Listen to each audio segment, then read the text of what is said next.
നിങ്ങൾക്ക് food allergies ഉണ്ടോ എന്ന് മനസ്സിലാക്കാൻ ശ്രദ്ധിക്കേണ്ട 4 ലക്ഷണങ്ങൾ. Number 1, skin reactions. അലർജി കാണുന്നത് തോന്നുന്ന ഭക്ഷണം കഴിച്ച ശേഷം നിങ്ങളുടെ ചർമ്മത്തിന്റെ മുകളിൽ ചെറിയ കുരുക്കളോ അല്ലെങ്കിൽ പുഴു അരിച്ച പോലെയോ പാടുകൾ ഉണ്ടാവുന്നുണ്ടെങ്കിൽ, അതിപ്പോൾ പെട്ടെന്ന് തന്നെ ആയാലും അല്ലെങ്കിൽ 3-4 മണിക്കൂറോ 7 മണിക്കൂറോ ശേഷം ഉണ്ടായാലും അത് ഒരു നല്ല സ്ട്രോങ് ഇൻഡിക്കേറ്റർ ആണ്. Number 2, digestive issues.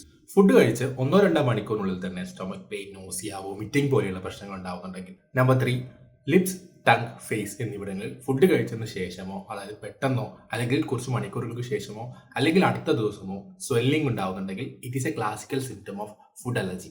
Number 4, breathing problems. Food അലർജീസിൽ സിവിയർ ആയിട്ടുള്ള സിംറ്റമാണ് ബ്രീത്തിങ് പ്രോബ്ലംസ്.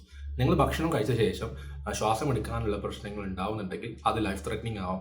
അതുകൊണ്ട് തന്നെ പെട്ടെന്ന് തന്നെ മെഡിക്കൽ അറ്റൻഷൻ നേടുക എന്നത് വളരെ അത്യാവശ്യമാണ് ഈ ഒരു സിംറ്റംസിന്റെ കാര്യത്തിൽ. സോ ഇതിൽ നമ്പർ 1ഉം നമ്പർ 2 സിംറ്റംസും വലിയ രീതിയിലുള്ള ബുദ്ധിമുട്ടുകൾ ഉണ്ടാക്കുന്നില്ലെങ്കിലും നമ്പർ 3ഉം നമ്പർ 4ഉം ഓൾമോസ്റ്റ് സീരിയസ് സിംറ്റംസ് ആണ്. അതുകൊണ്ട് തന്നെ അത് ശ്രദ്ധിക്കേണ്ടതും മനസ്സിലാക്കേണ്ടതും വളരെ അത്യാവശ്യമാണ്.